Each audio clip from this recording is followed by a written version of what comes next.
Jelas ya Bapak Ibu ya? Maka kita sungguh perlu pencurahan Roh Kudus itu. Ya. Jangan khawatir menganggap bahwa pencurahan Roh Kudus itu tidak Katolik. Ini Bapak Paus pun dicurahi Roh Kudus oleh umat, oleh para romo, tapi umat juga ikut mendoakan. Ya. Umat segitu banyak mendoakan Bapak Paus dalam pencurahan Roh Kudus.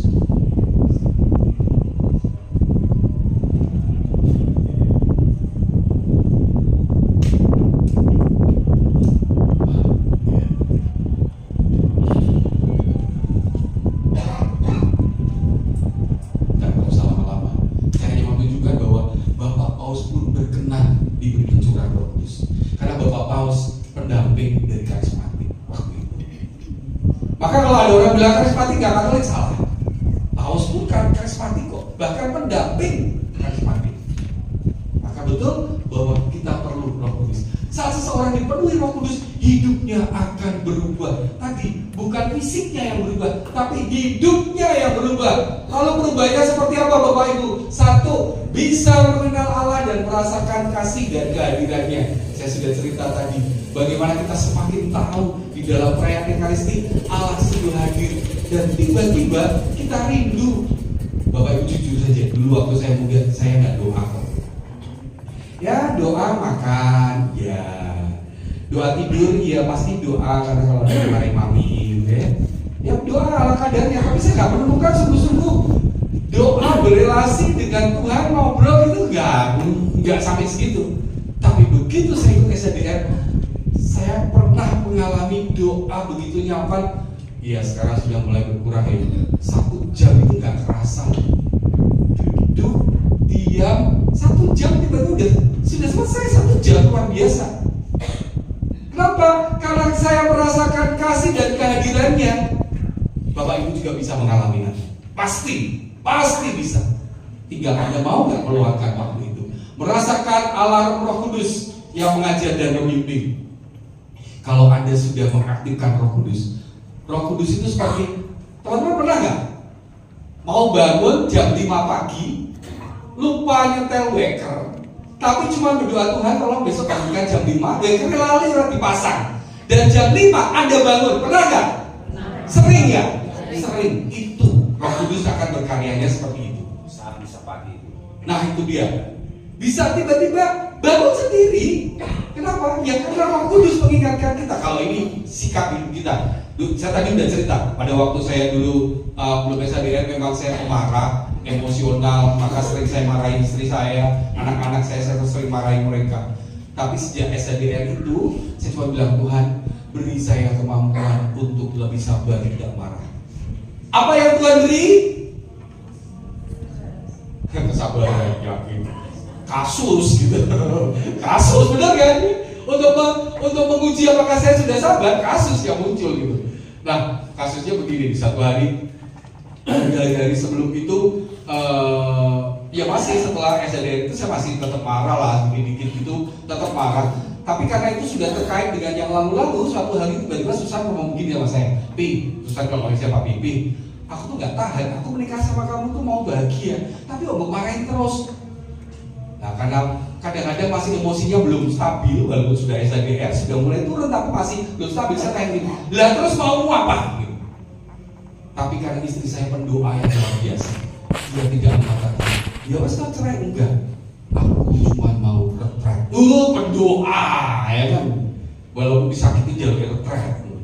Lalu saya bilang, ya udah kalau kamu retret aja, mau tak antar kayak enggak. Aku cuma diantar aja ke Rawasenang, setelah itu nanti gue tinggal pulang. Dah, saya antarkan dia ke sana dan kemudian bersama dengan 3 orang anak saya antar ke Rawasenang, saya tinggal. Hari Jumat saya janji nanti Minggu jam 12 saya jemput, karena jam 12 pasti harus cek out. Nah, waktu pulang itu tiba-tiba, karena kalau ada pernah ke Rawasenang dari pertapaan sampai jalan keluar kan jauh banget itu. Nah di tengah jalan tiba-tiba anak saya mulai nangis satu. Kangen mami, padahal dia ditinggal berapa menit gitu.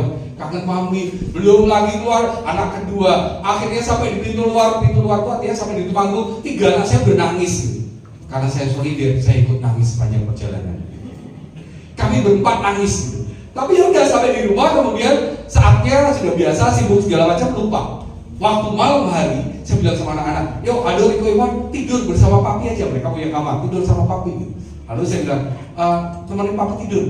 Dan pada waktu mereka cepat tidur, saya merasa kok sepi ya. Biasanya ada susah di samping saya, sekarang nggak ada gitu. Rasanya nggak enak. Tapi belum sampai bertobat. Lalu malam kedua, anak-anak sudah bilang, aku tidur di kamar sendiri. Karena ya mungkin mereka asik di kamar sendiri, saya tinggal di kamar sendirian. Dan pada waktu itu saya merasakan sungguh, Tuhan, kayaknya aku nggak bisa deh kalau nggak ada susah. Dan tiba-tiba karena sudah SDR itu, saya merasakan dan mendengar suara itu, suara hati ya. Saya merasakan dan mendengar suara Tuhan mengatakan begini, aku sudah memberikan Susan sebagai istri yang baik, tapi kamu sia-siakan. Aduh, malam hari itu saya nanya, Tuhan, beri aku kesabaran supaya aku mulai hari ini aku nggak marah lagi. Nah, besoknya saya jemput dia, sudah minggu kan, saya jemput dia. Ternyata karena dia pakai anak telugu yang angel banget, telat sampai di sana. Saya janji jam 12, sampai di sana setengah 2. Susan sudah nunggu kan, udah diusir dari kamar kan, pasti kalau tamu gitu. Sudah nunggu di teras begitu sampai tas kopernya di bawah gitu. Dan begitu saya datang, saya belum ngomong apa-apa, Susan sudah marah dulu. Papi janji dan begini, wah langsung muntah. Bener ya? Oh, saya itu masih pemarah, belum habis banget, tapi tiba-tiba dimarahin, cuekan. Tapi begitu saya memarah, alarm itu bunyi dan saya ingat, kamu janji gak marah. Langsung Pak Yunus gitu. Saya bilang, iya salah, aku tadi ngurusin anak-anak telat. Dan kalau udah gitu selesai, alarm itu berbunyi pada waktu Anda mau berubah hidup. Alarm itu berbunyi pada waktu Anda janji, aku mulai selesai SDR akan bisa pagi. Jangan khawatir, setengah 5 Anda dibangunkan. Walaupun Anda gak pasang wecker, karena Anda sudah janji. Tapi setelah itu terserah Anda. Anda bangun, boleh, enggak, juga gak apa-apa. Cuma Tuhan ya, gue ngabusi, ya kan? Anda berdoa, aku setelah SDR mau doa setiap malam 15 menit. Tuhan akan mengingatkan pada waktu Anda belum berdoa, hati Anda nggak tenang, pasti yakin. Tapi setelah Anda diingatkan, terserah kita punya kehendak bebas. Anda mau doa, Tuhan, aku masih bayar sinetronnya lombari, drakornya lombari piye yo, tak bangke piye Tuhan. Itu kehendak bebas. Begitu paling Tuhan di atas sana tuh kamu, yo wis tak enteni. Begitu drakornya Tuhan aku tampoi Tuhan suwi. Yo wes tak enteni. Begitu ditani turu ngleker ya. Sesuk ngono meneh. Ya Tuhan kecewa, tapi Tuhan yang bisa apa? Anda diingatkan terus hari berikutnya. Itu tugasnya Allah Roh Kudus. Lalu Anda semakin mampu bersyukur. Hidup penuh sukacita bahagia. Bapak Ibu, apakah saya nggak punya persoalan? Punya. Saya tadi bilang, satu hari saya mengalami bangkrut dari yang punya segala macam, tiba-tiba bangkrut dalam waktu 1 malam dan jadi miskin betul-betul. Rumah di pabrik diambil bank, rumah harus masuk bank, mobil terjual karena bayar utang dan seterusnya, dan masih punya utang sekian miliar. Itu betul-betul saya jatuh minus, bukan di titik nol, tapi di titik minus. Tapi saya sudah bersukacita. Saya bilang terima kasih Tuhan. Saya percaya. Walaupun sesulit apa Engkau pasti bantu. Walaupun dalam hati kadang-kadang bantuin dia ya Tuhan yo. Saya itu sekolah gitu. Kadang-kadang manusianya masih bertanya-tanya, tapi Tuhan gak tinggal diam. Dan tiba-tiba mukjizat terjadi satu dan seterusnya. Dan sekarang sudah kembali lagi. Kenapa? Sukacita, bahagia bersama dengan Tuhan. Dan kenapa saya bisa bersukacita bahagia? Karena Yesus menjadi pedoman dan pusat hidup kita. Apa-apa pokoknya Gusti Allah, Yesus, aku wis ngerti carane jalan keluarnya piye, mbok tak pasrahke.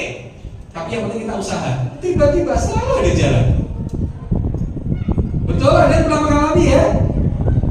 Barusan 2 hari yang lalu ada suami istri yang datang ke rumah saya. Maaf, dalam tanda kutip secara ekonomi memang agak kurang gitu. Lalu dia sharing, saya itu sudah kebingungan karena uang kami itu habis. Dia datang sudah tidak minta uang, tapi cuma mau sharing. uang kami habis. Padahal besok itu nggak tahu saya mau kasih makan anak saya apa. Tapi Pak Cincin, saya doa bersama dengan yang cerita suaminya. Saya berdoa dengan istri saya semalam-malaman, saya doa supaya kemurahan Tuhan terjadi. Apa yang terjadi? Besok jam 6 pagi tiba-tiba ada orang kirim makanan. Siang tiba-tiba menurut cerita dia, tiba-tiba ada orang kirim roti satu. Roti ulang tahun itu loh, ada keluarganya dapat roti ulang tahun tapi nggak dimakan, dikasihkan utuh. Dan malam hari tiba-tiba ada tetangga lingkungan, aku mau mampir tuku satenya tak kei. Satu hari dia makan. Dan pada waktu dia datang saya, hari kedua saya sudah dapat uang. Tuhan memelihara. Tapi kalau Anda belum SNDR, begitu Anda dikasih makan, Anda bilang, wah terima kasih, wong iki apik, kudu Gusti Allah sing apik. Anda terima roti, wah ya kayak ulang tahun rado ya lah, ya kayak aku lumrah lah. Anda lupa itu dari Tuhan. Betul? Kita nggak sadar.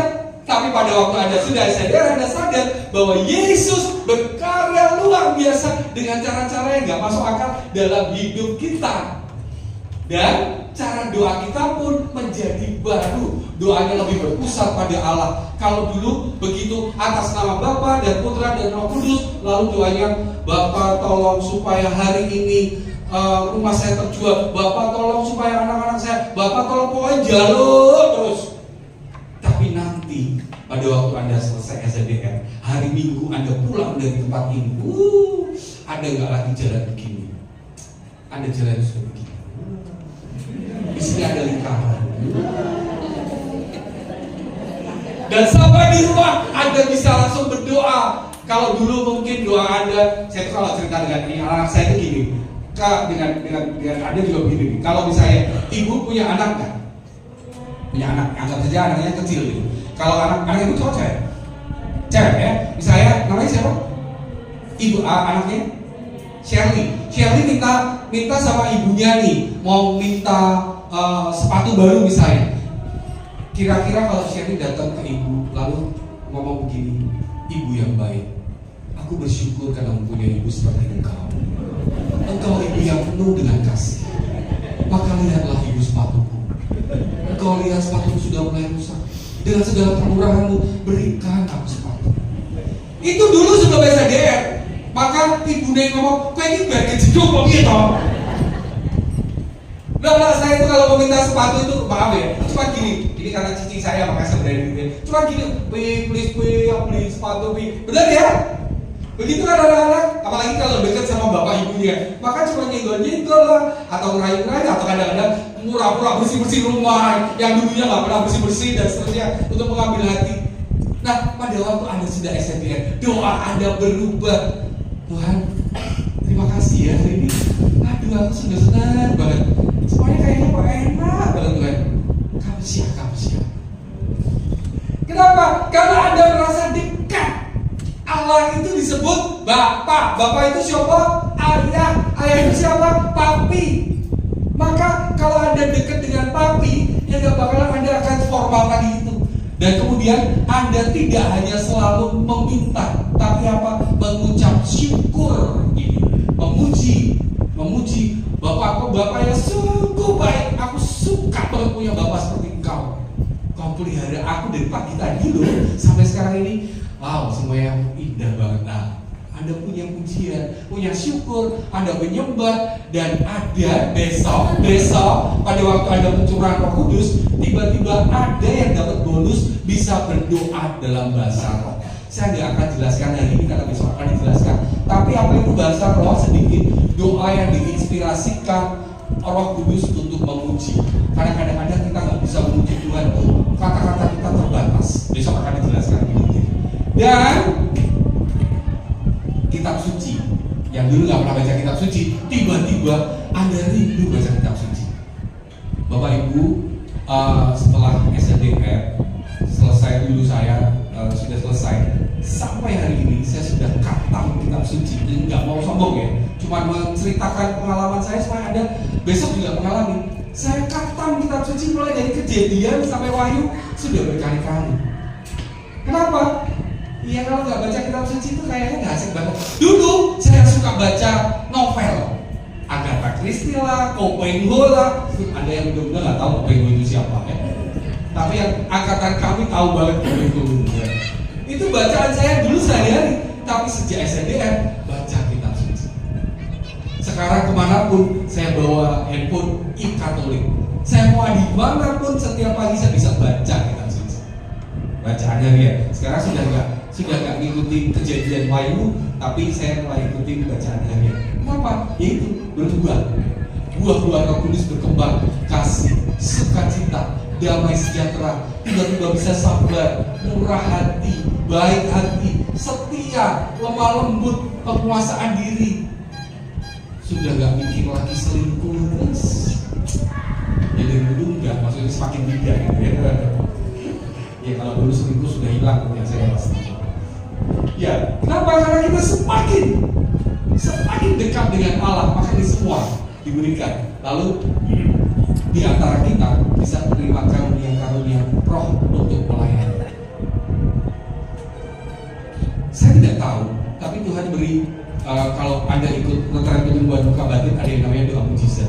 Dan di doa mujizat itu kami memakai karunia nubuat, karunia sabda pengetahuan yang saya cuma doa pejam mata, tiba-tiba karena Roh Kudus memakai kami, para pendoa itu, kami bisa melihat di ruangan ini, saya nggak tahu itu siapa, tapi ada yang waktu masa kecil, nah disebutkan, saya bisa melihat itu dalam bayangan saya.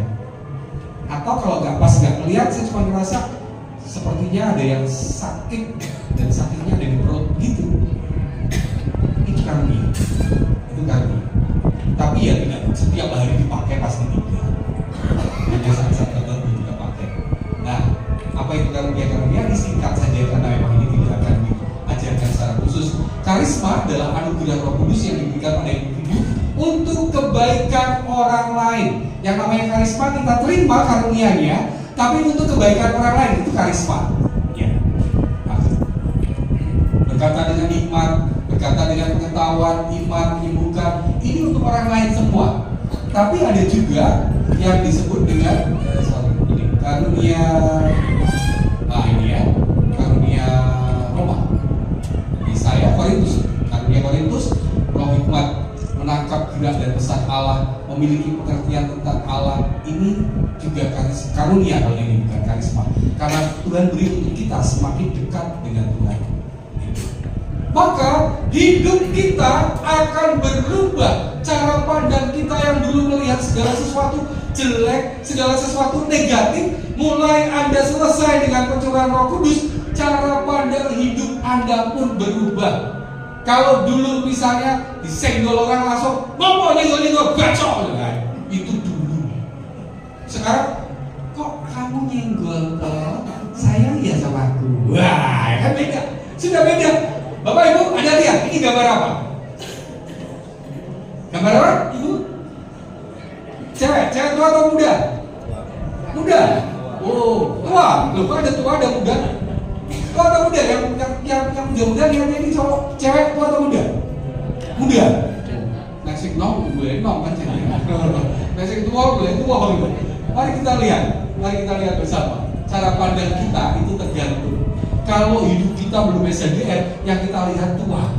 Tapi begitu kita sudah SDN, semua yang terasa cantik, indah. Kenapa? Karena kita sudah merasakan hidup yang baik. Bisa gambar gadis, bisa gambar nenek, tergantung.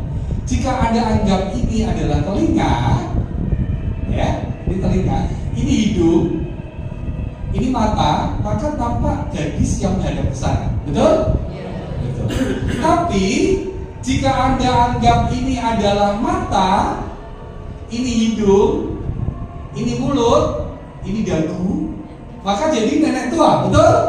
Betul. Kejadiannya sama, tapi cara pandang kita menghadapi hidup berbeda. Kenapa? Karena kita sudah dipenuhi oleh Roh Kudus. Apa yang Anda lihat ini? Nenek. Tapi begitu Anda sudah ikut SDR, tiba-tiba jadi wow, ya? Cara pandangnya gambarnya sama. Bahwa Anda ya disenggol orang, ya tetap disenggol orang. Yang bapaknya dulu pemarah, ya mungkin tetap pemarah. Yang suaminya sok ngamui, ya mungkin nanti Anda pulang SDN ya tetap ngamui. Tapi cara pandang dan sikap Anda menanggapi menjadi berbeda. Karena apa? Karena Anda melihat ada sesuatu. Artinya mungkin yang bapaknya pemarah, Anda pulang dari SDN, ya bapak pun tetap ngamuan. Tapi Anda melihat, oh mungkin bapak itu marah karena dulu masa kecil juga pernah dimarahin. Nah, cara pandang kita bisa berbeda. Kita melihat segala sesuatunya menjadi berubah. Roh Kudus mengubah kita dari yang suka cemberut, mengeluh, menjadi penuh sukacita, memuliakan Tuhan. Dan itu semua dimulai dengan pencurahan Roh Kudus. Ada tertarik untuk berubah hidup? Masih mau jawab si TikTok. Ada tertarik untuk berubah hidup? Yakin? Maka kita akan sungguh-sungguh menerima pencurahan Roh Kudus. Tapi pencurahan Roh Kudus itu hanya awal dari hidup baru kita. Karena kalau nggak dijaga, nggak akan bisa terus. Bahwa hari ini kita dicurai Roh Kudus semangat luar biasa, tapi hidup kita itu naik turun, ada geronjal-geronjal, bahkan itu membuat kadang-kadang kita nggak setia. Nah, maka harus dijaga. Dengan apa? Bantuan saudara seiman. Kita akan membuat hidup kita komit untuk terus bertumbuh.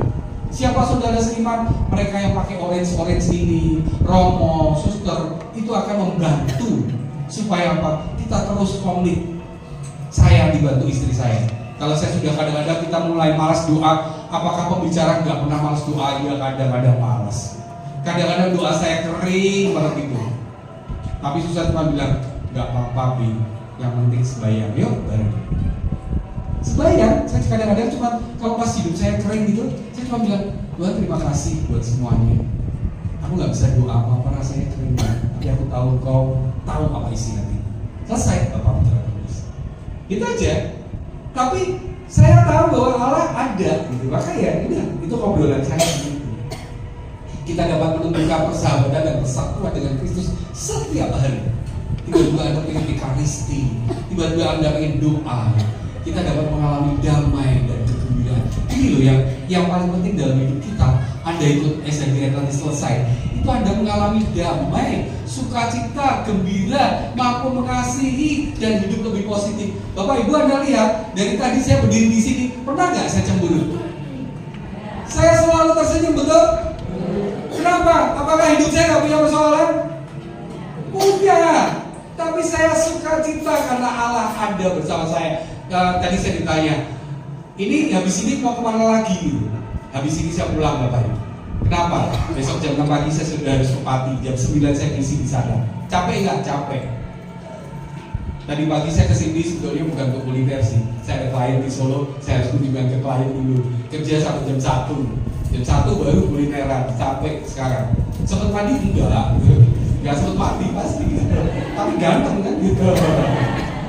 Kenapa? Saya tetap bahagia. Ya karena ada Roh Kudus yang hidup bersama saya. Maka saya ikut happy aja. Capek, tapi begitu saya di sini berjumpa dengan Anda, hilang kok capek saya.